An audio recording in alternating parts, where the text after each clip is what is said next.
नमस्कार दोस्तों, स्वागत है आपका स्टडी फॉर सिविल सर्विसेज में। वीडियो को पूरा देखिए। कोई भी आपका फीडबैक है, कोई सजेशन है, तुरंत वीडियो में कमेंट करके जरूर बताइए। अच्छा लगे तो वीडियो लाइक जरूर कर लीजिए और ऐसे वीडियो लगातार फ्री में पाने के लिए चैनल को तुरंत सब्सक्राइब कर लीजिए और बेल आइकन को जरूर टैप कर लीजिए ताकि आगे भी सारे वीडियो आपको मिलते रहे। यूट्यूब में फॉलो करते हैं तो प्लीज ये वाला फ्री टेलीग्राम चैनल जरूर ज्वाइन कर लीजिएगा। सारे नोटिफिकेशन, सारे अपडेट यहीं पे आते हैं, ध्यान रखिएगा। स्टडी फॉर सिविल सर्विसेज का कोई भी पेड ग्रुप अगर आपको ज्वाइन करना है तो सिर्फ 8564805309697060086443864455 यही नंबर है हमारे, सिर्फ जहां पे कॉल या व्हाट्सएप कर सकते हैं। इंस्टाग्राम पे हमारा पेज जरूर फॉलो कर लीजिएगा, स्टडी फॉर सिविल .सर्विसेज है। ट्विटर पे हमको जरूर फॉलो कर लीजिएगा, @स्टडी फॉर सिविल्स है।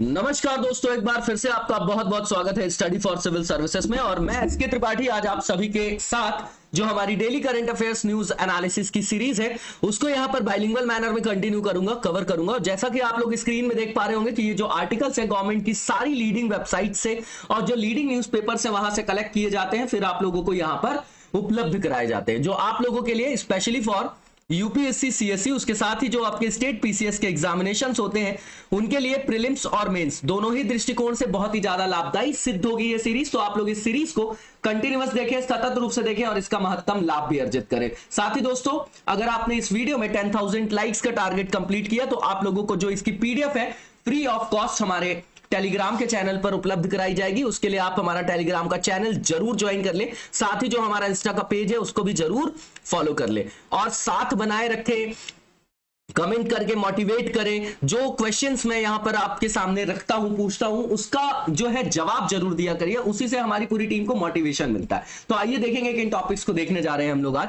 तो सबसे पहले परीक्षा पर्व को देखेंगे। दरअसल ये एटीट्यूडनल चेंज, मतलब साइकोलॉजिकल लेवल पे जो स्टूडेंट्स को स्ट्रेस हो जाता है एग्जाम के पहले, है ना, एंजाइटी टाइप की कंडीशन हो जाती है या फिर स्ट्रेस हो जाता है। तो जब स्ट्रेस हो जाता है तो हमारी जो एफिशिएंसी है, जो हमारी प्रोडक्टिविटी है, वो आपकी कहीं ना कहीं वहां पर ऋणात्मक प्रभाव पड़ता है। तो इसको दूर करने के लिए एक तरीके से परीक्षा के माहौल को फेस्टिवल की तरह आयोजित करने के लिए जो हमारे प्रधानमंत्री जी का आग्रह था, उसी से संदर्भित है ये आपका, देखा जाएगा इसको, है ना। फर्स्ट पेपर सेकंड पेपर दोनों में रख सकते हैं आप इसको, ठीक है। इसके बाद जो सेकंड हमारा टॉपिक है एजुकेशन से रिलेटेड है, वेरी इंपॉर्टेंट ये हमारे लिए, ठीक है ना। ये टॉपिक सेकंड पेपर में रख सकते हैं आप इसको। इसके बाद केयर इकोनॉमी की बात होगी। जैसे हमारे यहाँ माताएं बहनें जो घरों में काम करती हैं तो उसके लिए कोई उनको मॉनेटरी रिवॉर्ड नहीं मिलता है, तो केयर इकोनॉमी का बहुत बड़ा पार्ट है और वहां पर जो है उनको जो है आर्थिक जो हमारा संदर्भ है वहां पर उनको संपृक्त करना आवश्यक है, उसी से संदर्भित है ये। इसको देखेंगे हम लोग, ये आपका इकोनॉमी का पार्ट है और सोशल सिक्योरिटी के अंतर्गत भी इसको रख सकते हैं, वुमेन एम्पावरमेंट में भी इसको यूज कर सकते हैं, ठीक है ना। तो इसको जीएस पेपर 1, 2, 3 तीनों में ओवरलैप करके चलेगा। इसके बाद जो नेक्स्ट यहां पर पॉइंट है, इसमें इंडिया का रोल बताया जा रहा है, डिसऑर्डर्ड वर्ल्ड, ये आपका इंटरनेशनल पॉलिटिक्स का पार्ट है। देखिए जितनी भी ऑर्गेनाइजेशंस आज आप देख रहे हैं वर्ल्ड लेवल पे, जो वैश्विक स्तर पर, जैसे यूएनएससी है आपका, यूएन है या आईएमएफ है या वर्ल्ड बैंक है आपका, है ना, जिसको आप गैट वैट के नाम से भी जानते हैं, डब्ल्यूटीओ वगैरह। तो ये जो है आपका कैसा मल्टीपोलर वर्ल्ड का ऑर्डर मेंटेन करने के लिए ऐसी व्यवस्थाएं की गई थी, क्योंकि पहले जो वर्ल्ड था वो कैसा था, बाइपोलर था। तो 90s के बाद क्या हुआ, एलपीजी आया तो ऐसा बोला जाने लगा कि जो मल्टीपोलर वर्ल्ड है, मतलब ऐसा समझिए जो आपकी पावर होती है जिसको हम सेपरेशन ऑफ पावर, तो पावर अगर किसी एक पॉइंट पर कॉन्सेंट्रेट हो जाती है तो वहां पर ऑटोक्रेसी आ सकती है। वो व्यक्ति जिसके पास बहुत ज्यादा प्राधिकार हो जाता है और अकेला वो उस प्राधिकार का अधिकार का स्वामी हो जाता है तो वो करप्ट हो सकता है। तो इसलिए शक्तियों का विकेंद्रीकरण, ऐसा समझिए, ठीक। तो रीजनल जो आपके पावर्स थे उनको भी जो है पावरफुल बनाना जरूरी था। तो उस तरीके से मल्टीपोलर वर्ल्ड की अपेक्षा की गई पूरे वैश्विक स्तर पर, तो इस तरीके के ऑर्गेनाइजेशंस बनाए गए। लेकिन आज के संदर्भ में आप देखेंगे तो जो ये आपकी चाहे यूएनएससी हो, उसमें वीटो वगैरह की शक्ति P5 को दी गई है, जो पावरफुल जो आपकी क्या है 5 इकोनॉमीज हैं जिनकी परमानेंट मेंबरशिप है, तो भैया वो अपने हितों के संदर्भ में वीटो पावर कर देते हैं। तो जो जिनका आधार ऐसा बनाया गया था कि इनको डेमोक्रेटिक वैल्यूज से संचालित करना है, ऑपरेट करना है, लेकिन वो जिस एम से बनाए गए थे वो एम ही आपका क्या हो गया, डिविएट हो गया, वही आपका विस्थापित हो गया, ठीक है ना। तो उसी को बोलते हैं गोल्ड डिस्प्लेसमेंट। तो वहां पर बोला जा रहा है कि भारत को किस तरीके से अब यहां पर भूमिका को निभाना है, क्योंकि भारत भी जो है वो बहुत पावरफुल है, ठीक है ना। आज के संदर्भ में, समकालीन संदर्भों में 50 के दशक में जब हम आजाद होते हैं 1947 में, तब हमारी स्थिति उतनी अच्छी नहीं थी, लेकिन आज हम हर एंगल से जो है सुदृढ़ है। तो अब हमको आगे बढ़ चढ़ के भाग लेने की आवश्यकता है और भारत को अपनी रियलिस्टिक अप्रोच को अपनाने की आवश्यकता है फॉरेन पॉलिसी में, जिसमें वो अपने राष्ट्रीय हितों का दोहन अपने राष्ट्रीय हितों के सापेक्ष कर सके, ठीक है। तो इसको देखेंगे हम लोग, सेकंड पेपर में रख सकते हैं। इसके बाद ब्लैक कार्बन, ऐसा समझिए जो अनबर्न्ड आपके फॉसिल फ्यूल्स होते हैं, ठीक है ना। तो जीवाश्म ईंधनों से निकलने वाला जो आपका कार्बन फुटप्रिंट है उसको हम ब्लैक कार्बन बोलते हैं। तो अभी ये पता चला, जो डेटा आया कि अंटार्कटिका वगैरह में आप देखेंगे तो ग्लेशियर वगैरह जो है पिघल रहे। अब ग्लेशियर वगैरह पिघलेंगे तो क्या होगा, जो आपके समुद्री तट पे जो पानी के किनारे बसे हुए देश है वो आपके क्या हो जाएंगे, जलमग्न हो जाएंगे। उसके अलावा कई सारी जो है आपकी डिजास्टर देखी जा सकती है उसके कारण, है ना। जो आपकी एक्सट्रीम वेदर जो है या एक्सट्रीम क्लाइमेटिक कंडीशंस का सामना कर सकते हैं, वैसे ही हम जलवायु परिवर्तन के संकट का सामना कर रहे हैं। तो इसको देखेंगे, एनवायरमेंट का पार्ट है ये आपका, है ना। सारे टॉपिक इंपॉर्टेंट है। इसके बाद जो पहले टॉपिक है इसको डिटेल में देखेंगे हम लोग। तो सबसे पहले परीक्षा पर बिल्कुल कंटेक्चुअल टॉपिक है ये, प्रीलिम्स के लिए आप इसको मान सकते हैं कि पूछा जा सकता है और मेंस में हम इसको एज अ एग्जांपल एक पॉइंट के रूप में यूज कर सकते हैं। तो इसको मनाया जाएगा, ठीक है ना। ये बोला जा रहा है परीक्षा पर 4.0 बोला जा रहा है, 4.0 भी पढ़ते हैं कई लोग। तो 4.0 है ये आपका 11 अप्रैल से 31 मई 2022 तक इसका जो है आयोजन किया जाएगा। अब ये समझ लेते हैं कि इसको क्यों लाया गया है। तो जो एनसीपीसीआर है हमारा, national commission for protection of child rights, है ना, ठीक है। तो ये कब बनाया गया था बताइए, किस एक्ट से लाया गया, क्या ये संवैधानिक है आपका जो ये कमीशन है, कि ये आपका वैधानिक है, किसी एक्ट वैक्ट से लाया गया है, कैसी बॉडी है आपकी, कौन से एक्ट से लाया गया, कब इसको बनाया गया, ठीक है। कारा से इसका कोई रिलेशन है क्या, ये भी बताइएगा आप लोग, ठीक है। तो ये जो है ऑर्गेनाइज कर रहा है इसको, परीक्षा पर्व को। इससे क्या होगा कि जो हमारे प्रधानमंत्री जी का विजन था उसको मूर्त रूप दिया जाएगा, ठीक है ना। उन्हीं के जो आपके परीक्षा पे चर्चा कार्यक्रम से प्रेरणा लेते हुए इसका आयोजन किया जा रहा। सीधी बात है, बच्चों को जो तनाव होता है एग्जाम का, उस तनाव को दूर करने के लिए कि वो हंसते खेलते एक फेस्टिवल की तरह उसको भी एंजॉय करें, ताकि जो उनके दिमाग में स्ट्रेस होता है जिसका नेगेटिव इंपैक्ट उनकी प्रोडक्टिविटी में पड़ता है वो ना पड़े। इसलिए इस तरीके के जो है आपके प्रोग्राम्स को इंप्लीमेंट किया जा रहा है, ठीक है। और ये 2019 से जो है इसका आयोजन किया जा रहा है, तभी तो, है ना, 19, 20, 21, 22, तभी तो 4.0 बोला जा रहा है इसको, ठीक है। तो परीक्षाओं को कैसा बनाना, जॉयफुल बनाना एग्जामिनेशन को, है ना, वैसा जो है आपका साइकोलॉजिकल लेवल पे उनको रेडी करना, ठीक है। अब आप नॉर्मली भी देखे होंगे कि जिस एग्जाम में आप बहुत ज्यादा टेंशन लेते हैं, है ना, चिंता और चिंतन में स्पष्ट रूप से अंतर है। चिंतन करना जायज है ना, लेकिन तार्किक भी है, लेकिन चिंता करना, चिंता चिता के समान है, आप लोगों ने सुना होगा अपने घरों में, है ना, अपने सीनियर से, अपने बुजुर्गों से, माता पिता से। तो बिल्कुल सही बात है, उसी चिंता को दूर करने के लिए कि चिंतन करिए लेकिन उसको भी खेल की तरह एंजॉय करिए, है ना, उसमें भी आपको रस आना चाहिए, आनंद आना चाहिए, तभी वहां पर एफिशिएंसी बढ़ती। वरना रो रो के पढ़ रहे हैं कि यार हो जाए हो जाए हो जाए, तो फिर कुछ भी पॉजिटिव नहीं होता लाइफ में, ठीक है ना। तो ये तनाव और चिंता को दूर करने के लिए एक आपका इनिशिएटिव है। इससे एक कॉमन प्लेटफॉर्म भी मिलेगा जो स्टूडेंट्स है उनके लिए भी, पेरेंट्स के लिए भी, शिक्षकों के लिए भी, कि वो अपने थॉट्स को सामने रख सके, है ना, ताकि जो बच्चों की दिक्कत है ना, जो छात्रों की दिक्कत है उनको जो है, छात्रों छात्राओं दोनों की, तो जो दिक्कत है उनको दूर किया जा सके, ठीक है। इसके द्वारा एक्सपर्ट से जो है गाइडेंस वगैरह भी मिलेगा, इंपॉर्टेंट टिप्स वगैरह भी मिलेंगी, है ना। ये मल्टी प्रॉन्ड आपका एक तरीके का अप्रोच है, ठीक है। किसके किसके लिए, स्टूडेंट्स के लिए भी, टीचर्स के लिए भी, पेरेंट्स के लिए भी, ठीक। अब यहां पर इसके अंतर्गत और भी एक्टिविटीज है, जैसे ये समझिए कि अब एक्सपर्ट से बात करना है, किसी उनसे टिप्स लेनी है ना, परीक्षा के तनाव को कम करने के लिए किसी से बात करना है, तो उसके लिए दूरदर्शन के माध्यम से, फेसबुक में जो है, ट्विटर में, यूट्यूब पे लाइव स्ट्रीमिंग के माध्यम से वहां पर इंटरेक्शन वगैरह कराया जाएगा, ठीक है ना। परीक्षा परिणाम से पहले अपने स्ट्रेस को दूर करने के लिए। अब इसके बाद जो एक टोल फ्री टेली काउंसलिंग सेवा भी इससे स्टार्ट की गई। अब ये क्या है, आपका टेक्नोलॉजी का यूज है, ठीक है, टेक्नोलॉजी का यूज है। इससे जो प्रशिक्षित आपके एडवाइजरी देने वाले, जो एडवाइस करने वाले जो लोग हैं आपके, है ना, जो आपके प्रशिक्षित परामर्शदाता हैं, उनके द्वारा भी जो है वहां पर एफर्ट किए जाएंगे, जिसका नाम संवेदना रखा गया है ना, इसका टोल फ्री जो टेली काउंसलिंग सर्विस संवेदना, ठीक है। तो ट्रेन काउंसलर वहां पर काउंसलिंग वगैरह भी देंगे, जो स्ट्रेस से रिलेटेड कोई भी इशू होगा, जैसे कोविड से रिलेटेड आपका स्ट्रेस है, ठीक है। अब यहां पर नेक्स्ट जो हमारा आर्टिकल है बहुत इंपॉर्टेंट है, मेंस के पर्सपेक्टिव से भी और हमेशा प्रीलिम्स के लिए भी। तो एजुकेशन यहां पर सीधा बोला जा रहा है कि जो आपके वर्ल्ड बैंक के जो ग्लोबल डायरेक्टर हैं एजुकेशन के, जिनका नाम है जेम्स सवेड्रा, तो उन्होंने बोला इंडिया में लर्निंग पॉवर्टी और इंक्रीज हुई है। बिल्कुल ठीक बात है, कोविड के कारण बहुत सारे जो बच्चे थे, है ना, जो वंचित वर्ग में थे, वो और वंचितता के दुष्चक्र में फंस गए, फिर विस्कस साइकिल में उनका ड्रॉप आउट हो गया, ठीक है ना। फिर उनके पास वो कैपेसिटी नहीं बची कि वो अपनी जो है आपकी पढ़ाई को कंटिन्यू कर सके। क्यों? क्योंकि उनके पास बर्डन ये भी है कि आजीविका नहीं होगी, खाने के लिए खाना नहीं होगा, तो फिर पढ़ाई कैसे करेंगे वो, तो उनके ऊपर घर की भी जिम्मेदारी होती है, ऐसा समझ के चलिए। तो लर्निंग पॉवर्टी को ऐसे मापा जाता है कि जब तक 10 वर्ष की आयु में प्राथमिक शिक्षा के अंत में, जो प्राइमरी आपकी एजुकेशन है उसके अंत में, मतलब जो आपका 10 साल की जो 10 वर्ष की आयु होती है उस दौरान इसको मापा जाता है। अब इसको डिफाइन कैसे किया जाता है वो समझिए, ठीक है।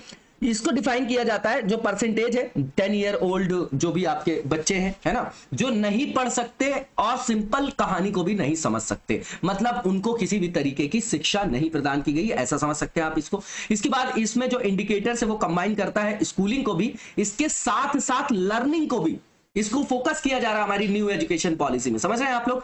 तो उसको भी फोकस किया जा रहा है कि भैया स्कूलिंग तो ठीक है, आप स्कूल गए, लेकिन आपने लर्न क्या किया, मतलब आउटकम पे फोकस है, जो कि मस्ट है ना, कब? जब प्राइमरी शिक्षा समाप्त हो रही होती है। इसके बाद इसमें जो इंडिकेटर्स बनाए गए, इंडिकेटर्स उसमें एबिलिटी जो होती है रीडिंग की उसको भी मापा जाता है और इनरोलमेंट वगैरह को भी देखा जाता है। इसके बाद यहाँ पर ये सीधा सीधा अलाइन है, आपका इंपॉर्टेंट एलिमेंट है एसडीजी 4 का, है ना, सस्टेनेबल डेवलपमेंट गोल 4 का, है ना। मैंने बार बार बोला कि 17 लक्ष्य बिल्कुल दिमाग में होने चाहिए ताकि हम आंसर राइटिंग कहीं भी यूज कर सके, इंटरव्यू में बता सके अपने, ठीक है ना, प्रीलिम्स में भी पूछा जाता है इनको। तो अब शिक्षा से रिलेटेड हमारी सरकार ने, हमारी भारत सरकार ने, हमारे राज्य ने, देश ने क्या व्यवस्था की है संवैधानिक आयाम पर, तो वो देखेंगे। सबसे पहले आर्टिकल 21 ए है आपका, है ना, कौन सा अमेंडमेंट है कमेंट बॉक्स में बताइएगा, 86 है कि 87 है, 2001 में आया कि 2002 में, कमेंट बॉक्स में बताइएगा। तो इसके अंतर्गत क्या बनाया गया कि जो एजुकेशन है, राइट टू एजुकेशन, उसको फंडामेंटल राइट्स बना दिया। अब फंडामेंटल राइट्स से रिलेटेड क्या है, इसको नेगेटिव बोलते हैं नेचर में, मतलब ये कि सरकार के विरुद्ध नागरिकों को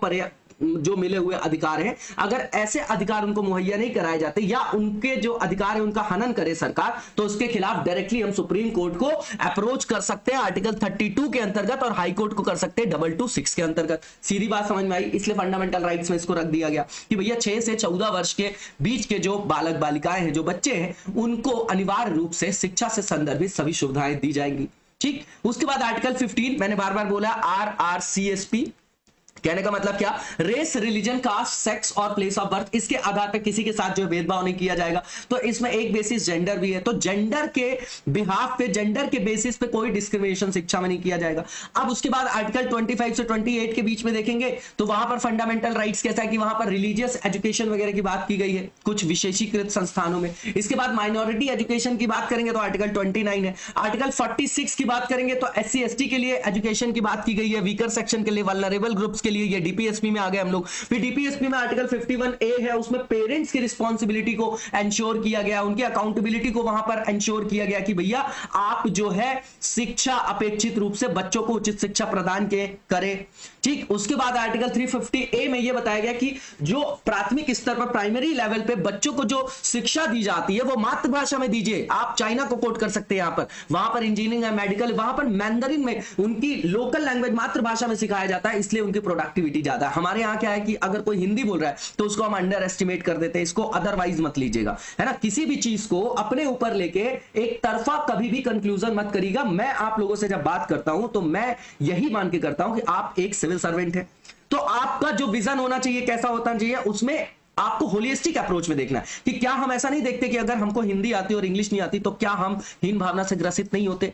हम फ्लाइट में बैठते हैं तो इंग्लिश और हिंदी दोनों की मैगजीन रखी, इंग्लिश समझ में नहीं आ रही तो भी शर्म के मारे इंग्लिश उठा के पढ़ते हैं कि नहीं पढ़ते, क्यों? क्योंकि ये फ्यूडल मेंटालिटी है, इंटरनेशनली रिकॉग्नाइज्ड है, वो ब्रिटिशर्स ने सब जगह उसको कॉलोनीज अपनी स्टैब्लिश की तो वो एक्सेप्टेबल है। लेकिन आप देखेंगे कि हिंदी ज्यादा क्लिष्ट है, इंग्लिश उससे ईजी है, लेकिन हम क्यों नहीं ग्रास्प कर पाते उस तरीके से हिंदी मीडियम के जो छात्र होते हैं, उनका कारण क्या होता है कि उनकी जो बचपन की स्कूलिंग हुई है वो हिंदी में हुई, तो उनको जो है पिकअप करने में, या आप समझ लीजिए कि वहां पर एक्सेलरेट करने के लिए अपने आप को इंग्लिश में थोड़ा एफर्ट लगाना होता है। और हम बचते हैं क्योंकि हमारा दिमाग, मनुष्य की जो प्रकृति है वो क्या है कि हम, कोई भी मनुष्य जो है अपना कंफर्ट जोन छोड़ना नहीं चाहता, उसको अपने कंफर्ट जोन में रहना प्रिय लगता है ना, ऐसा समझिए। इसलिए ये यहां पर बनाया गया कि आर्टिकल 350A में कि भैया बच्चों को मातृभाषा में आप प्राथमिक स्तर पर उनको शिक्षा दीजिए, निर्देश दीजिए, उसकी जिम्मेदारी सरकार पे दी गई है ताकि वो अच्छे से अच्छे परफॉर्मेंस को क्या कर सके, इंश्योर कर सके, निष्पादन अच्छा कर सके, है ना, अपना परफॉर्मेंस जो है वो अच्छे स्तर का कर सके। ठीक है, इसके बाद जो न्यू एजुकेशन पॉलिसी 2020 की उसको देखेंगे। सीधी बात है, इसमें लर्निंग को फोकस किया गया है, वोकेशनल ट्रेनिंग को किया गया है। जो आपका पब्लिक एक्सपेंडिचर है सरकार का with respect to GDP, GDP में जो कंट्रीब्यूशन है एजुकेशन के संदर्भ में अगर देखें तो उसको बढ़ाना है, उसको 6% तक करना है। ठीक है, इसके बाद यहां पर क्या करना है, बहुत सारी चीजें देख लेते हैं पॉइंट वाइज। तो सबसे पहले कि इसमें जो है वो बहुआयामी स्तर पर जो है सुधार को यहां पर टारगेट किया गया है, जिसमें विद्यालय से लेके महाविद्यालय स्तर तक भारतीय शिक्षा प्रणाली में बदलाव अपेक्षित है, उसको टारगेट किया जा रहा है। दूसरा, इसका उद्देश्य है कि यहां पर यूनिवर्सल एजुकेशन, सार्वभौमिक स्तर पर शिक्षा को उपलब्ध कराया जाए सभी लोगों को। ठीक है, 100% ग्रॉस एनरोलमेंट जो रेशो है उसकी बात की गई है। कब से कब तक, पूर्व विद्यालय मतलब प्री स्कूल से लेके सेकेंडरी लेवल तक, कब तक टारगेट किया जा रहा है इसको, 100% जीईआर को 2030 तक। ये पॉइंट्स याद होने चाहिए आप लोगों को। उसके बाद ऐसे बच्चे जो 2 करोड़ ऐसे स्कूली बच्चे जो आपके क्या हो गए, उनको मेन स्ट्रीम में लाना है ना, स्कूल सिस्टम में उनको वापस से एम्बेडेड करना, मतलब 2 करोड़ बच्चों को क्या करना, स्कूल में लाकर जो शिक्षा के विकास की मुख्य धारा है उसमें संपृक्त किया जाना है, ये टारगेट है। इसके बाद यहां पर जो हमारे यहां पहले शिक्षा की व्यवस्था थी, जो एक इंफ्रास्ट्रक्चर था, उसमें भी चेंज करने की बात की गई। पहले 10+2 सिस्टम को फॉलो करते थे हम लोग, अब नई जो है आपकी वो 5+3+3+4 सिस्टम, इसको ऐसा समझिए 3 से 8 वर्ष, 8 से 11, 11 से 14 और 14 से 18 वर्ष के आयु वर्ग में इसका विभक्तिकरण किया गया। और उसके संदर्भ में यह भी बोला जाता है कि यह साइंटिफिक बेसिस पे क्या है आपका क्लासिफिकेशन है, जिससे सीधा सीधा कंसर्न है आपकी सीखने की क्षमता, लर्निंग एबिलिटी, लर्निंग स्किल। ठीक है, अब यहां पर जो नेक्स्ट पॉइंट है इसमें यह बोला जा रहा है कि इसमें उन लोगों को भी टारगेट करना है कि देखिए 3 से 6 वर्ष के बीच में जो आयु वर्ग के बच्चे होते हैं उनको प्री स्कूल के दौरान जो है टारगेट करना है। ऐसा इसलिए क्योंकि वैश्विक स्तर पर साइंटिफिक बेसिस पे ये माना जाता है कि एक बच्चे की जो मानसिक क्षमता होती है वो 5 वर्ष तक जो है वो पर्याप्त रूप से विकसित हो जाती है। ठीक है ना, उसके बाद सिर्फ मैच्योरिटी आती है, तो वो एक महत्वपूर्ण चरण है, इसलिए उस समय मानसिक क्षमता के विकास के लिए उसको भी फोकस किया जा रहा है। इसके बाद यहां पर ये बोला जा रहा है कि 12 इयर्स की जो स्कूलिंग होती है वो प्रोवाइड करना, उसमें 3 साल का जो है प्री स्कूलिंग और आंगनवाड़ी का फेज भी संपृक्त होगा। उसके बाद इसमें जो है जोर दिया जा रहा है फाउंडेशनल लिटरेसी में, न्यूमेरिसी से रिलेटेड स्किल में और स्किल डेवलपमेंट को भी यहां पर फोकस किया जा रहा है। इन सब में इंटीग्रेट किया जाएगा जो आपकी क्या है, व्यावसायिक शिक्षा को, कौशल विकास को, वोकेशनल एजुकेशन को, है ना, फॉर्मल स्कूलिंग को। कब से जो आपकी वोकेशनल एजुकेशन को दिया जाएगा, फॉर्मल स्कूल का जो हमारा इंफ्रास्ट्रक्चर, उसमें बोले कि क्लास 6 से आप इनको सिखाइए भैया, प्रशिक्षण दीजिए, ये नहीं कि सिर्फ पढ़ाई करते रह गए, उनके अंदर वो स्किल को डेवलप करना है जिससे वो अपनी आजीविका का निर्वाह कर सके, अपने जीवन स्तर को बढ़िया कर सके, है ना, कि उनके अंदर यही दबाव ना हो कि पहले कमाना है, हम कमाएंगे नहीं तो चलेंगे कैसे। तो जब स्किल होती है उसको पैसों के पीछे भागने की आवश्यकता नहीं पड़ती, आप स्किल डेवलप कर लीजिए, पैसे अपने पास अपने आप आएंगे, है ना, और एक अच्छा जीवन स्तर आप जो है वो मेंटेन कर सकेंगे और अच्छा जीवन यापन भी कर सकेंगे। ठीक है, अब इसके बाद जो नेक्स्ट यहां पर पॉइंट लिखा गया है कि इसका एम ये भी है कि इसमें जो है एटलीस्ट कम से कम 5वीं तक जो है मातृभाषा या क्षेत्रीय भाषा पर जो है बच्चों को शिक्षा प्रदान की जाएगी, उसमें कोई स्पेसिफिक लैंग्वेज को उनके ऊपर थोपा नहीं जाएगा। इसके बाद यहां पर सबसे बड़ा जो हमारे यहाँ लूप होल है कि जो शिक्षक पढ़ा रहे हैं अगर वही स्किल्ड नहीं होंगे तो वो क्या शिक्षा देंगे, तो उनकी कैपेसिटी बिल्डिंग के लिए क्या करना है, उनको जो है आपका स्किल डेवलपमेंट कराइए। उनके लिए जो पात्रता मानदंड का निर्धारण किया गया है कि बोला गया कि 4 साल के एकीकृत बीएड की जो आपकी पात्रता है मानदंड के हिसाब से उसका निर्धारण किया जाएगा, उसी आधार पर आपको टीचर बनाया जाएगा। इसके बाद जीडीपी में जो एक्सपेंडिचर है एजुकेशन के डोमेन में पब्लिक इन्वेस्टमेंट की जो बात करते हैं उसको 6% तक बढ़ाना है। ठीक, इसके बाद यह भी बोला जा रहा है कि जो हायर एजुकेशन है उसको निःशुल्क उपलब्ध कराया जाएगा। कम से कम बोला जा रहा है कि कम से कम सभी छात्रों के 50% जो उसमें है टोटल जो आपके स्टूडेंट्स है उसमें उनको जो है फ्री ऑफ कॉस्ट जो है आपकी क्या कर जाएगी, क्या किया जाएगा, हायर एजुकेशन प्रोवाइड किया जाएगा। इसके बाद जो नेक्स्ट आर्टिकल हमारा केयर इकोनॉमी से रिलेटेड है, सीधे बात ऐसा समझिए इसको कि जो ये इसका मतलब क्या है कि जो घर में माताएं बहनें जो काम करती हैं, है ना, उनके वो जब काम करती है तो क्या उनको सैलरी मिलती है, नहीं मिलती, उससे उनका इकोनॉमिक रिलायंस नहीं होता, तो उनका डिसीजन मेकिंग में भागीदारी नहीं होती घर में, तो घर में ही लोकतांत्रिकरण नहीं हुआ। हम देश में लोकतंत्र की कामना करते हैं, समझ रहे हैं आप बात को? ठीक है। इसके बाद जैसे आप सीनियर सिटीजन की देखभाल कर रहे हैं घर में, वो भी जो घर में काम किया जा रहा है उसको भी जो है किसी तरीके की सैलरी नहीं मिलती, वो भी पेड नहीं है, तो इसको देखभाल अर्थव्यवस्था के रूप में परिभाषित किया जाता है। इसके अंतर्गत आप देखेंगे तो जो टाइम स्पेंड किया जाता है जैसे कि पब्लिक इंफ्रास्ट्रक्चर के अंतर्गत, जैसे हेल्थ है, एनर्जी, वाटर, सैनिटाइजेशन से रिलेटेड है, सैनिटेशन से रिलेटेड जो सेक्टर है वो भी इसके अंतर्गत शामिल है ना? ठीक है। उसमें स्थानिक कमियों को जो है ठीक करने वाला जो समय है, जो समय लग रहा है, इनमें जो कमी है, लूप होल, उनको दूर करने, उसको भी इसमें शामिल किया जा रहा है। ठीक है ना? अब सिग्निफिकेंस देखिए आप केयर इकोनॉमी का, तो सीधी बात है कि एंजेला मार्केल जी का स्टेटमेंट हमेशा कोट करता हूं मैं कि अगर लेबर फोर्स पार्टिसिपेशन में मैन और वुमेन की संख्या सेम हो जाए तो सीधे सीधे जीडीपी में 2 से 4 गुने की क्या देखी जा सकती है?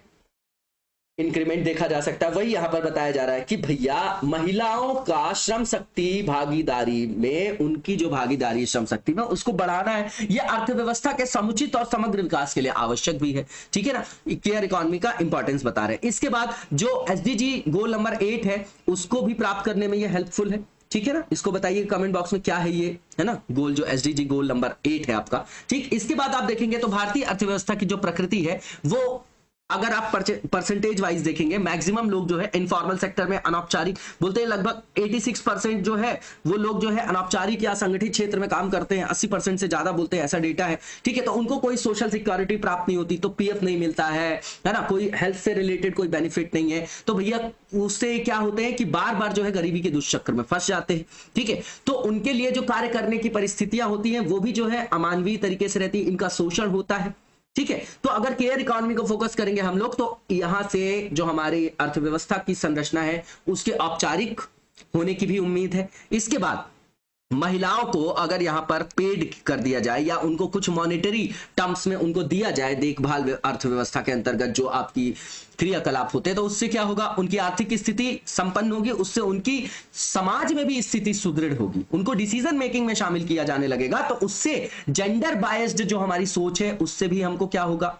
हम विमुक्त हो सकेंगे, है ना? हम प्रोग्रेसिव हो सकेंगे, प्रगतिशील जो है वो उस सोच की तरफ बढ़ेंगे, तो हमारा देश डेवलप्ड स्टेट्स की तरफ जो है आपका मूव करेगा, है ना? मेंटालिटी जो है हमारे यहाँ चेंज होगी, सोशल जो हमारे यहाँ स्टिग्मा है वो चेंज होगा। इसके बाद इसके द्वारा डिस्पैरिटी को दूर किया जाएगा। तो महिलाओं को जो है मजदूरी के मामले में आप देखिए कि जो सैलरी वगैरह भी है उसमें भी जो है डिफरेंस दिया जाता है। इसमें मैं हमेशा कोट करता हूं कि आप अपर लेवल पे देखिए, जैसे हीरो हीरोइन को देख लीजिए, है ना? सबसे मतलब बोलते हैं ना हम कि सबसे जो है आपका विलासितापूर्ण या जो सबसे जो है अपर मिडिल क्लास में भी नहीं, मतलब अपर क्लास में ये आपके सम्मिलित होते हैं। मिडिल क्लास कहां से आएगा, है ना? तो अपर क्लास में सबसे उच्च वर्ग में सम्मिलित है, लेकिन वहां पर भी देखेंगे हीरो हीरोइन की जो सैलरी उसमें बहुत ज्यादा डिफरेंस दिखाई देता है। तो क्या है कि यहां पर भी डिस्पैरिटी देखी जाती, तो इसको भी एड्रेस कर पाएंगे हम लोग। ठीक है। इसके द्वारा क्या होगा कि इसके अंतर्गत जो है उसी हिसाब से हम पॉलिसी मेकिंग करेंगे, तो महिलाओं का सशक्तिकरण होगा, है ना? तो महिलाओं को मौद्रिक लाभ की सुविधा मिलेगी, तो उससे अल्टीमेटली पूरे घर की आय और खपत में वृद्धि होगी, तो ये पूरे के पूरे डिमांड और सप्लाई के साइकिल को बूस्ट करेगा, तो उससे इकोनॉमी में डेवलपमेंट होगा। ठीक है। इसके बाद जो घरेलू कामगार हैं, आंगनवाड़ी है, उनके अधिकार प्रदान करने में भी ये आपका कहीं ना कहीं जो है उसके डोमिनो इफेक्ट के अंतर्गत आएगा, वहां पर भी ये सहायक होगा। रोजगार सृजन में भी सहायक होगा, खासकर महिलाओं के लिए। ठीक है ना? जैसे जैसे वृद्ध लोगों की जनसंख्या बढ़ेगी तो ये अगर केयर करेंगी और उनको आप पे करोगे, है ना, उनको जो है उनके काम के बिहाफ पे आप उनको क्या करोगे? मौद्रिक मूल्य दोगे, तो उससे क्या होगा? अल्टीमेटली रोजगार सृजन भी होगा और उनका आर्थिक सशक्तिकरण भी होगा। ठीक है। इसके बाद आगे की ओर चलेंगे। नेक्स्ट पॉइंट बता रहे हैं कि इसमें चुनौती है। सबसे पहले यह है कि 90% जो महिलाएं हैं वो आज भी इनफॉर्मल सेक्टर में क्या है? कार्यरत है। इसके अलावा आप देखेंगे कि जो आपका औपचारिक रोजगार है उसमें भी महिला श्रमिकों के बहुत छोटे से अनुपात को ही मैटरनिटी बेनिफिट दिया जाता है, अनऑर्गेनाइज सेक्टर में तो बिल्कुल नहीं दिया जाता। इसके बाद हमारे यहाँ पैटर्निटी लीव के लिए कोई स्पेसिफिक पॉलिसी नहीं है, तो जो बर्डन होता है, डुअल बर्डन बोलते हैं महिलाओं के ऊपर, घर का भी और बाहर का भी, तो आप समझिए कि जो बच्चे के लालन पालन का जो आपका बोझ है वो महिलाओं के ऊपर बढ़ता है कि नहीं बढ़ता है? इससे बिल्कुल बढ़ता है। क्रच फैसिलिटी की बात करें अगर आप, है ना, तो वो लगभग जो है वो क्या है? एब्सेंट है। जो छोटे टाउन है, जो छोटे अर्बन एरियाज है वहां पर, है ना, स्तनपान वगैरह कराने के लिए ये सब सुविधाएं दी जाती हैं। आप देखेंगे क्रच फैसिलिटी, उसी को बोलते हैं क्रच केयर वगैरह, तो ये आप समझ लीजिए। इसके बाद जो घरेलू कामगार है उनको कई मुद्दों पर जो है आपका अशोभनीय कार्य स्थितियों का सामना करना पड़ता है। उसके अलावा उनके सेक्सुअल हरासमेंट की भी घटनाएं लगभग लगातार बढ़ रही महिलाओं के संदर्भ में, है ना। इसके बाद आप देखेंगे कि भारत जो अपने जीडीपी में केयर इकोनॉमी में खर्च करता है वो केवल 1% करता है, जो कि कंपैरेटिव देखे वर्ल्ड लेवल में तो बहुत ज्यादा कम है। इसके बाद आगे की ओर चलेंगे और जो नेक्स्ट हमारा आर्टिकल है इसमें ये बताया जा रहा है कि जो डिसऑर्डर्ड वर्ल्ड की आज कंडीशन है इसमें भारत क्या भूमिका का निर्वहन कर सकता है। तो अभी G20 की बैठक होने वाली है और अगली जो दिसंबर में 2022 में G20 की बैठक होने वाली है वो भारत में होने वाली, भारत की अध्यक्षता में होगी। तो यहां पर ये बोला जा रहा है कि जैसे रशिया का जो आपका कॉन्फ्लिक्ट चल रहा है यूक्रेन के साथ जो क्राइसिस है उसके कारण उसके ऊपर बहुत सारे बैन लगाए वेस्टर्न वर्ल्ड ने, तो वहां पर अभी बोला जा रहा है कि उसकी G20 की जो सदस्यता है वो आप बर्खास्त कर दो। तो चाइना ने उसका अपोज किया और रशिया का साथ दिया। ये सब कुछ जो है बैलेंस ऑफ पावर है ना, मैं हमेशा बोलता है शक्ति संतुलन, ठीक है। तो उसके अंतर्गत बोला है कि यहां पे भारत कैसा स्टैंड लेगा, ठीक है। वो यूएस को भी नहीं हम छोड़ सकते, हम रशिया को भी नहीं छोड़ सकते, समझ रहे हैं आप। और यहां छोड़ने पकड़ने वाली बात ही नहीं होती, राष्ट्रीय हित सर्वोपरि होता है। हर विदेश नीति का जो मेन आधार है, बेस है, राष्ट्रीय हित है, ठीक। अब ग्लोबल इश्यूज देख लेते हैं। क्लाइमेट क्राइसिस, इसमें देखिए कि डेवलप्ड और जो आपके डेवलपिंग कंट्रीज है जो अंडर डेवलप्ड है उनमें तीनों में जो है कॉन्फ्लिक्ट बना रहता है हमेशा। 90s के बाद से आप देखिए कि जो भी पॉलिसीज आई है उसमें यूएस ने हमेशा जो है विरोध किया कि भैया हम अपने सिटीजन्स के साथ, हम अपने नागरिकों की जो जीवन स्तर है, जो उनका तरीका, उससे कॉम्प्रोमाइज नहीं करेंगे, हम टेक्नोलॉजी ट्रांसफर नहीं करेंगे, हम फाइनेंस नहीं देंगे, तो कैसे क्लाइमेट चेंज का जो इशू है उसको हम एड्रेस कर पाएंगे। तो इसमें कई सारे प्रोटोकॉल जैसे क्योटो है, मॉन्ट्रियल है, बहुत सारे सम्मेलन हुए। उनके क्रियान्वयन के बाद भी आज जो है जलवायु संकट जो है, जलवायु परिवर्तन का संकट जो है, एक्सट्रीम जो आपकी वेदर और क्लाइमेट से रिलेटेड जो आपकी घटनाएं होती हैं, आपदाएं जो लगातार आ रही हैं, है ना, कोविड भी उसी का ही एक डोमिनो इफेक्ट है, आप समझिए। तो अभी भी जो आईपीसीसी की 6वीं रिपोर्ट आई थी जिसको हमने कवर किया था, तो ये बोला जा रहा है कि अभी भी ग्लोबल वार्मिंग की समस्या लगातार बढ़ती जा रही है। पहला मुद्दा ये, तो जो भी आपके ऑर्गेनाइजेशंस बनाए गए हैं वो अपने जो जिस एम को लेके बनाए गए थे वो फेल हो रहे हैं कि नहीं? बिल्कुल हो रहे हैं। कोविड के दौरान आप देखिए कि ये जो ग्लोबल इंस्टीट्यूशंस हैं इन्होंने क्या किया कि जो आपके डेवलप्ड स्टेट्स हैं, बड़ी बड़ी जो जाइंट कंपनीज हैं, उन्होंने वैक्सीन बनाई और वहां पे होर्डिंग्स वगैरह करने लग गए। तो उसके कारण गरीब देशों में वैक्सीन की क्या हो गई, कमी हो गई। उसके कारण कई लोगों की जान चली गई, कई लोग जो है गरीबी के दुष्चक्र में पड़ गए। तो इससे अमीरी और गरीबी की का जो फासला था, खाई थी जो डिस्पैरिटी, वो तो और ज्यादा तीव्र हो गई और ज्यादा गहरी हो गई। यही तो बात है यहां पर। इसके बाद जो बहुत सारे इकोनॉमिक इंस्टीट्यूशन है जैसे WTO, वर्ल्ड बैंक है, IMF है, आप इनको समझिए कि इनको बनाया गया था कि भैया डेमोक्रेटिक वैल्यू में काम करोगे, आप अमीर और गरीबों के बीच में जो खाई है उसको बांटोगे। लेकिन इस अभी भी आप देखेंगे तो जो अभी ऑक्सफैम की रिपोर्ट आई है उसके द्वारा ये बताया गया कि कोविड ने जो ये असमानता थी देश और लोगों के बीच, वो उसको और बढ़ा दी और लगातार जो अमीर और गरीब के बीच खाई है वो बढ़ती ही जा रही है। इसके बाद टेररिज्म देखेंगे तो लगातार जो है इतने सारे प्लेटफॉर्म बनाए गए तो भी लगातार टेररिज्म की घटनाएं बढ़ती ही जा रही हैं, है ना। तो आप ये देख ही रहे हैं, ठीक। इसके बाद आप देख रहे हैं कि जैसे इराक, अफगानिस्तान, पाकिस्तान का नाम लिया इन्होंने कि लगातार जो है वहां पर भी टेररिज्म बढ़ता जा रहा है। भलाई बहुत सारे सैंक्शन लगाए जैसे FATF ने लगाए और भी ऑर्गेनाइजेशंस ने लगाए, ठीक है ना। तो इसके बाद आप देखेंगे कि यहां पर जैसे बिहेवियर है, जैसे अभी रशिया यूक्रेन का क्राइसिस हुआ तो रशिया के ऊपर बहुत सारे सैंक्शन लगा दिए। लेकिन वहीं पर जब यूएस ने इन्वेड किया लीबिया, इजिप्ट, अफगानिस्तान में अपने जो है उसने चलाए अभियान, है ना, यमन में, है ना, क्रीमियन क्राइसिस, ठीक है, तो वहां पर जो है यूएसए के ऊपर किसी तरीके का जो है सैंक्शन नहीं लगा। तो इसका मतलब ये कि आपने UN बनाया, बोला वैश्विक शांति स्थापित करने के लिए, स्थिरता बनाने के लिए हमने ये बनाया है ऑर्गेनाइजेशंस और उसका आधार लोकतांत्रिक होगा। लेकिन आप तो कर नहीं रहे हो ना, उस उद्देश्य का पालन नहीं कर रहे हो। आप तो वहां पर ऐसा कर रहे हो कि अपने ही हित से संदर्भित आप वीटो कर दोगे, अपने देश का हित होना चाहिए वैसा आप निर्णय ले लोगे। तो इन सब जो आपके संस्थान है उनके ऊपर क्वेश्चन मार्क लगातार लग रहा है, ठीक है ना। आप देख लीजिए परमानेंट मेंबरशिप को क्या बढ़ाया जा रहा है, नहीं बढ़ाया जा रहा, वही P5 है, वही P5 बढ़ाइए ना, क्यों नहीं बढ़ा रहे कि रीजनल बेसिस में आप साउथ एशिया से, आप अफ्रीका से दीजिए ना रिप्रेजेंटेशन, क्यों नहीं दे रहे, ठीक है। तो यहां पर ये बात है, नॉर्मल सी चीज है। तो ये प्रकृति में लोकतांत्रिक नहीं है ये वैश्विक संस्थान, ठीक है। तो वैश्विक मुद्दों पर अपनी जिम्मेदारी निभाने में लगातार ये फेल रहे हैं और विफल होते चले जा रहे हैं। इसका हिस्टोरिकल बैकग्राउंड देखते हैं, इसलिए मैं बोलता हूं वर्ल्ड हिस्ट्री को हमेशा जो है इसमें आप कॉम्पैक्ट करके पढ़िए, इसमें जो है संपृक्त करके पढ़िए। अगर वर्ल्ड वॉर फर्स्ट के पहले ऑर्डर देखेंगे, वर्ल्ड वॉर 1 के बाद ऑर्डर देखिए, लीग ऑफ नेशंस पढ़िए वर्ल्ड वॉर 1 के बाद, फिर क्या ऐसा हुआ कि सेकंड वर्ल्ड वॉर हो गया, पहले के संस्थानों को हमने क्या कर दिया कि इनका औचित्य जिस उद्देश्य से बनाया गया था वो विफल हो गया, तो हम नया बनाएंगे ऑर्डर।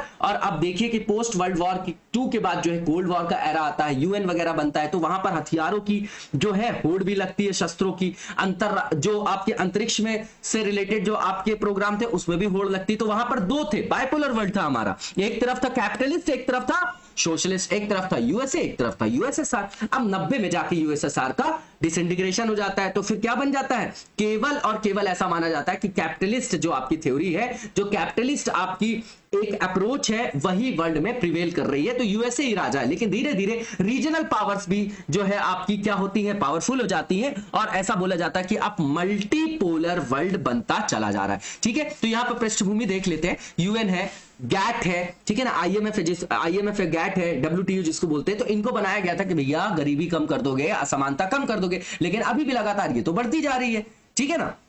इसके बाद आप यूएनएससी में रिफॉर्म की बात देखते होंगे, तो यहां पर आप देखते होंगे कि हमेशा मांग की जाती है कि भारत को भी स्थायी सदस्य बनाए। कारण यह है कि जो P5 थे, जिसमें कौन कौन है, चाइना, फ्रांस, रशिया, यूके और यूएस, तो भैया इनके पास वीटो पावर है। और वीटो पावर का मतलब ये कि सबका डिसीजन एक तरफ, और एक आदमी ने भी वीटो कर दिया, उसके खिलाफ डिसीजन दे दिया, तो वो डिसीजन नहीं माना जाएगा। तो ये कहां से लोकतांत्रिक आयाम है, ये तो लोकतांत्रिक आयाम हुआ ही नहीं। तो ये अपने हितों से संदर्भित रहते हैं और अपने हितों के दोहन के लिए वहां पर निर्णय लिए जाते हैं। तो ये अनडेमोक्रेटिक है इस तरीके का व्यवहार। ठीक है ना, ये यहां पर बात हमेशा उठती है। इसके बाद आप देखेंगे कि जैसे न्यूक्लियर जो आपकी न्यूक्लियर ट्रीटी है ना, न्यूक्लियर जो डिसआर्मामेंट की बात करते हैं, नॉन प्रोलिफरेशन ट्रीटी है, तो इसमें ये बोले कि पहले जो डेवलप कंट्रीज है उन्होंने तो न्यूक्लियर परीक्षण कर लिया, टेस्टिंग, तो अब दूसरे देश ना करें। अब आप एक बात बताइएगा, हथियार रखने का संदर्भ सोचिए जरा।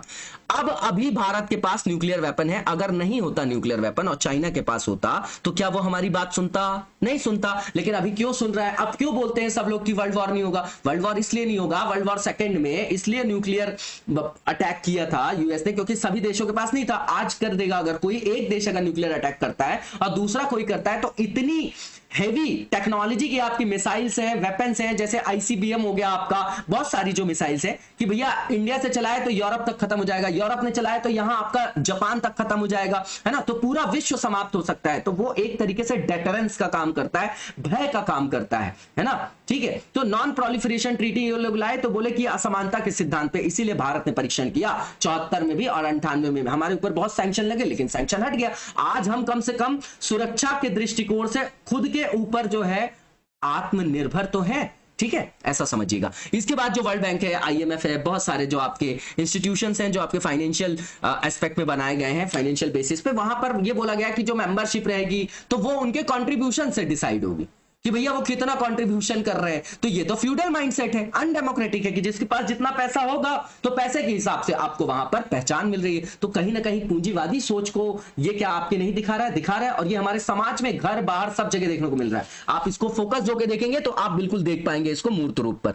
इसके बाद जो है नेक्स्ट यही लिखा पॉइंट कि जिस उद्देश्य से इनको बनाया गया था इन इंस्टीट्यूशंस को, वो इसको फुलफिल नहीं कर रहे हैं, तो इनका जो है आप इन पर जो है प्रश्न चिन्ह लगाया जा रहा है। इसके बाद जो नेक्स्ट यहां पर पॉइंट देखेंगे कि इन मुद्दों पर भारत क्या जो है आगे का रास्ता अपना सकता है। तो सीधी बात है, भारत को मल्टीलैटरल इंस्टीट्यूशंस की तरफ जो है वो बात करना चाहिए। जो आपका मल्टीलैटरल वर्ल्ड ऑर्डर है उसको मेंटेन करने के लिए इनिशिएटिव्स लेने चाहिए और उस रास्ते पर कदम आगे बढ़ाना चाहिए। जैसे यूएनएससी में रिफॉर्म की मांग लगातार हम कर ही रहे हैं कि भैया रीजनल रिप्रेजेंटेशन को बढ़ाओ यहां पर, ठीक है ना, और परमानेंट मेंबरशिप दो ज्यादा से ज्यादा लोगों को, ठीक है ना, डेमोक्रेटिक बनाओ उसको। उसके बाद यहां पर पश्चिमी देशों के दबाव में हमको नहीं झुकना चाहिए कि हमको अभी हमने रशिया से जो है ऑयल ले लिया तो हम ये डरे कि यूएस ने हमको बोल दिया तो यूएस हमारा साथ ना छोड़ दे। ये नहीं सोचना है, हमको राष्ट्रीय हितों का दोहन करना है, यहाँ पर सामरिक स्वायत्तता की दिशा में काम करना है, यथार्थवादी विदेश नीति को वहां पर संपर्क करना है, जिसका आधार क्या है? नेशनल इंटरेस्ट, जो मैंने हमेशा बताया हर फॉरेन पॉलिसी का बेस होता है। इसके बाद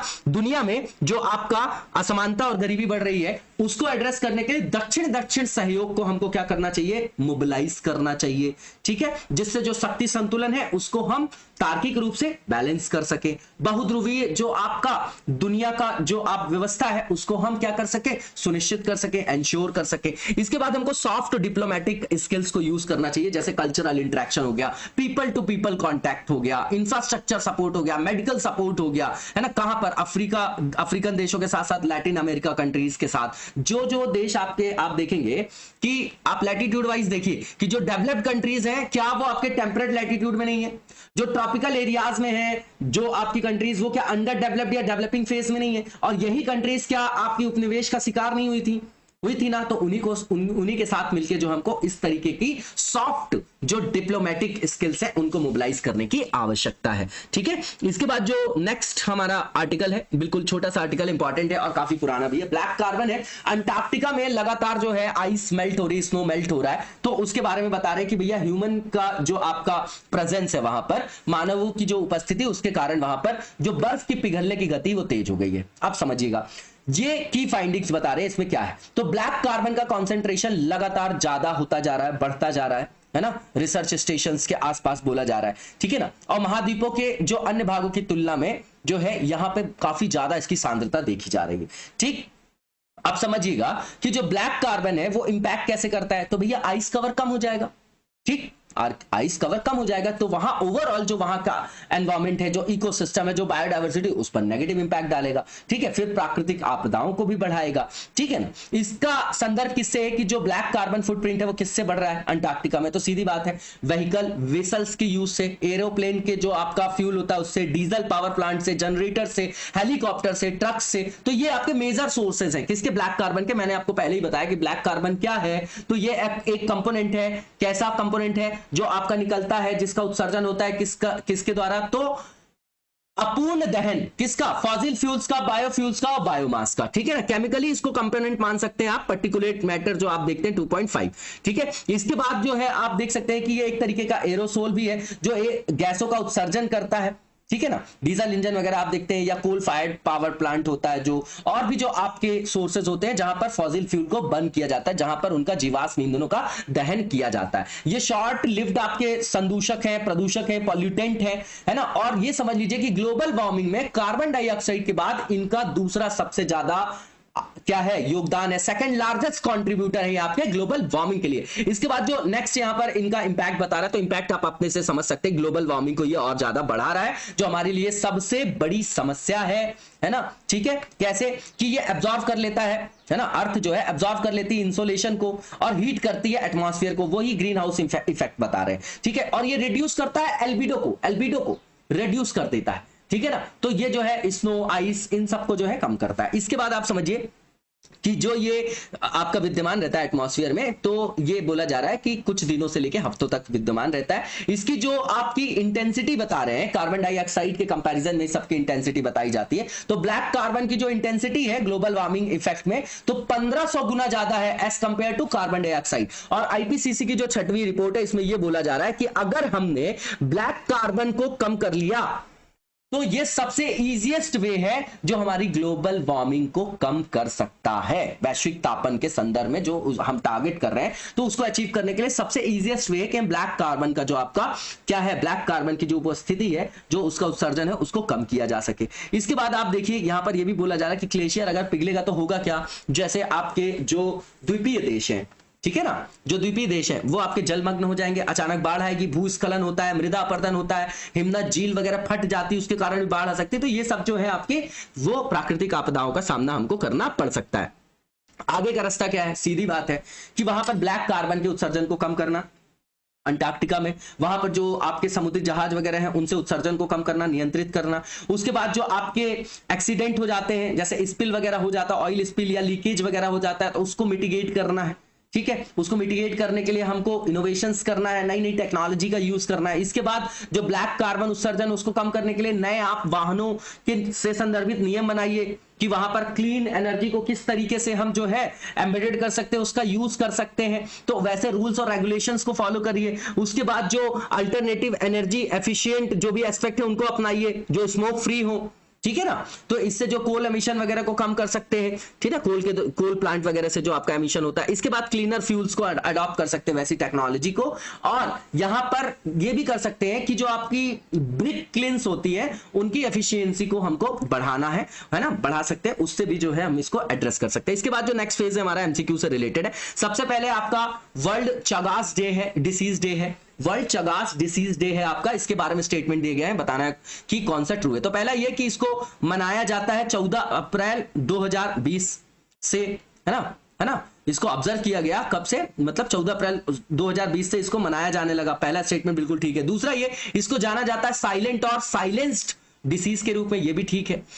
इसके बाद यहां पर ये बताया जा रहा है कि किसके द्वारा ये आपका जो है फैलता है, तो ये पैरासाइट होता है आपका ट्रिपैनोसोमा क्रूजी, उसके कारण जो है ये आपका होता है। और ये आपका किसके द्वारा ट्रांसमिट होता है? इसी के द्वारा जो ट्रिपैनोसोमी आपका क्रूजी है, ठीक है। ये इसका कारक क्या हो गया? परजीवी। क्या? ट्रिपैनोसोमी क्रूजी, जो इसको ट्रांसमिट करता है एनिमल और पीपल्स में, है ना, जो इंसेक्ट वेक्टर्स के द्वारा। तो एक तरीके का वेक्टर जो होता है वो वाहक होता है ना। तो ये जो है कीट वेक्टर के द्वारा जानवरों और लोगों में फैलता है, और ये परजीवी पैरासाइट ट्रिपैनोसोमा क्रूजी के कारण होता है। तीसरा स्टेटमेंट भी ठीक है, और ये मेनली पाया जाता है केवल और केवल अमेरिका में, ये केवल अमेरिका में पाया जाता है। तो चारों स्टेटमेंट बिल्कुल ठीक है। इसका आंसर आपका ऑल ऑफ द अबव हो जाएगा, क्योंकि सही ही पूछा गया था। इसके बाद लास्ट एमसीक्यू देखेंगे आज का हम लोग। Tree city of the world 2021 के बारे में स्टेटमेंट दिए गए, बताना है कौन सा गलत है। तो पहला ये कि ये किसके द्वारा डिक्लेयर किया जाता है, तो ये आपका डिक्लेयर किया गया आर्बर डे फाउंडेशन के द्वारा। कोलैबोरेशन किसके साथ है उसका? FAO के साथ, फूड एंड एग्रीकल्चरल ऑर्गेनाइजेशन के साथ। पहला स्टेटमेंट सही है, पूछा गलत जा रहा है। दूसरा ये कि मुंबई और हैदराबाद को डिक्लेयर किया गया है tree city of the world 2021, ये भी ठीक है आपका स्टेटमेंट। तीसरा ये है कि मुंबई जो है दूसरा ऐसा इंडिया का सिटी है जिसको ये टाइटल मिला है हैदराबाद के बाद, ये भी ठीक है आपका स्टेटमेंट। लास्ट जो आपका यहां पर दिया गया स्टेटमेंट, इसमें बताया जा रहा है कि हैदराबाद को 2 साल लगातार दूसरी वर्ष जो है इस तरीके का टाइटल दिया गया। क्या? Tree city of the world 2021। चारों स्टेटमेंट बिल्कुल ठीक है। पूछा जा रहा है कि गलत कौन सा है, तो कोई भी गलत नहीं है। इसका आंसर आपका नन ऑफ द अबव हो जाएगा। इसी के साथ आज के वीडियो को यहीं पर विराम देंगे, नेक्स्ट वीडियो में कंटिन्यू करेंगे। तब तक लगातार जबरदस्त तरीके से पढ़ते रहिए और आगे बढ़ते रहिए। Thank you so much, best of luck.